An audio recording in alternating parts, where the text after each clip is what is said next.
السلام علیکم ورحمۃ اللہ وبرکاتہ۔ آپ سبھی کا استقبال ہے ہمارے خاص پروگرام خبریں اسلام کی عدالت میں۔ آپ جانتے ہیں کہ ہم اس پروگرام میں ہر وہ خبر لاتے ہیں جو اسلام کے نام پر وائرل ہوتی ہے اور اس کی کرتے ہیں جانچ پڑتال کی باتیں کتنی سچی کتنی جھوٹی۔ اسی بات کو مد نظر رکھتے ہوئے آج ہم لے کر کے آئے ہیں اسلام کی عدالت میں، وہ ہے ماہ سفر میں شادی کرنا۔ ناظرین، میسج وائرل ہے کہ جو شخص ماہ سفر میں شادی کرے گا منحوسیت کی وجہ سے لڑائی جھگڑے ہوں گے اور اولاد سے محرومی کا سبب ہو سکتا ہے۔ آئیے اس کو لے چلتے ہیں اسلام کی عدالت میں اور کرتے ہیں اس کی جانچ پڑتال۔ ناظرین، ماہ سفر ہجری سال کے 12 مہینوں میں سے ایک ہے جو کہ محرم الحرام کے بعد آتا ہے۔ اللہ تعالیٰ نے فرمایا ان عدت الشہور عند اللہ 12 شہرا فی کتاب اللہ یوم خلق السماوات والارض، بے شک آسمان و زمین کی تخلیق سے ہی اللہ تعالیٰ کے یہاں کتاب اللہ میں سال کے مہینوں کی تعداد 12 ہے۔ مسلمانوں میں سے کچھ لوگ سفر کے مہینے کو منحوس سمجھتے ہیں۔ اس مہینے میں بہت سے لوگ شادی کرنے کو نحوست سمجھتے ہیں۔ لوگ اس مہینے سے بدشگونی لیتے ہیں اور اس کو خیر و برکت سے خالی سمجھا جاتا ہے۔ اس میں کسی کام مثلاً کاروبار وغیرہ کی ابتدا نہیں کیا جاتا، شادی نہیں کرتے، لڑکیوں کی رخصتی نہیں کرتے۔ اس قسم کے اور بھی کئی کام ہیں جنہیں کرنے سے پرہیز کرتے ہیں۔ لوگوں کا اعتقاد ہوتا ہے کہ ہر وہ کام جو اس مہینے میں شروع کیا جاتا ہے وہ منحوس یعنی خیر و برکت سے خالی ہوتا ہے، جبکہ اسلام ماہ سفر کو منحوس سمجھنے کی تردید کرتا ہے۔ اللہ کے رسول صلی اللہ علیہ وسلم نے فرمایا لا عدوى ولا طیارۃ ولا حامہ ولا سفر، اللہ کی مشیت کے بغیر کوئی بیماری متعدی نہیں ہوتی اور نہ ہی بدشگونی لینا جائز ہے، نہ الو کی نحوست یا روح کے پکار اور نہ ہی ماہ سفر کی نحوست۔ ماہ، سال، شب و روز اور وقت کے ایک ایک لمحے کا خالق اللہ رب العزت ہے۔ اللہ تعالیٰ نے کسی دن، مہینے یا گھڑی کو منحوس قرار نہیں دیا ہے۔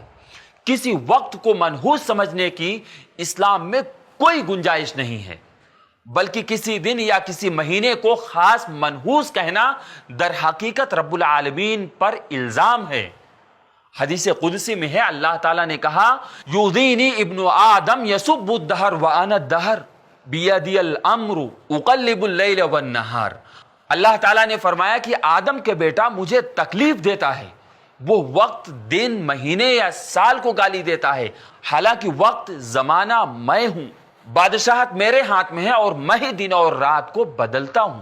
ایک دوسری جگہ پر اللہ کے رسول صلی اللہ علیہ وسلم نے فرمایا الطیرۃ شرکن، الطیرۃ شرکن، کسی چیز کو منحوس خیال کرنا شرک ہے۔ ناظرین، واضح بات یہ ہے کہ ماہ سفر کوئی نحوست والا مہینہ نہیں ہے، اور رہی بات اولاد ہونے یا نہ ہونے کی تو یہ اللہ رب العالمین پر ہے، جسے چاہے اولاد سے نوازتا ہے اور جسے چاہتا ہے اولاد سے محروم رکھتا ہے۔ اللہ تعالیٰ نے فرمایا، قرآن میں کہا کہ للہ ملک السماوات والارض یخلق ما یشاء یہب لمن یشاء اناثا ویہب لمن یشاء الذکور او یزوجہم ذکرانا واناثا ویجعل من یشاء عقیما انہ علیم قدیر۔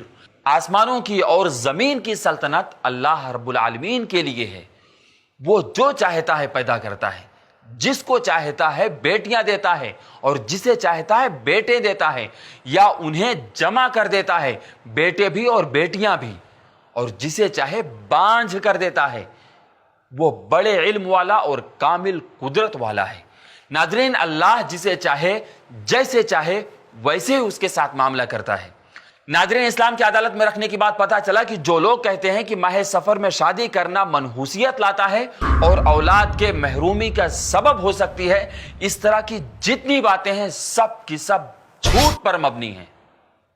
اسلام میں اس کی کوئی گنجائش نہیں ہے۔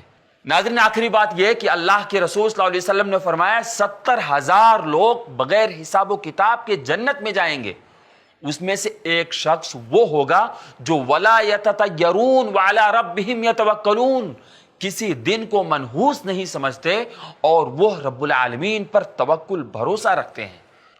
ناظرین، ہمارے اور آپ کے لیے ضروری ہے کہ ہم اللہ رب العالمین پر بھروسہ رکھیں اور اللہ رب العالمین ہی سے دعا کریں، ناظرین آج کے لیے بس اتنا ہی، انشاءاللہ پھر ملاقات ہوگی یہیں اسلام کی عدالت میں، اور دیکھیں گے خبریں کتنی سچی کتنی جھوٹی۔ السلام علیکم ورحمۃ اللہ وبرکاتہ۔ ایسے ہی اور ویڈیوز بنانے میں ہماری مدد کریں۔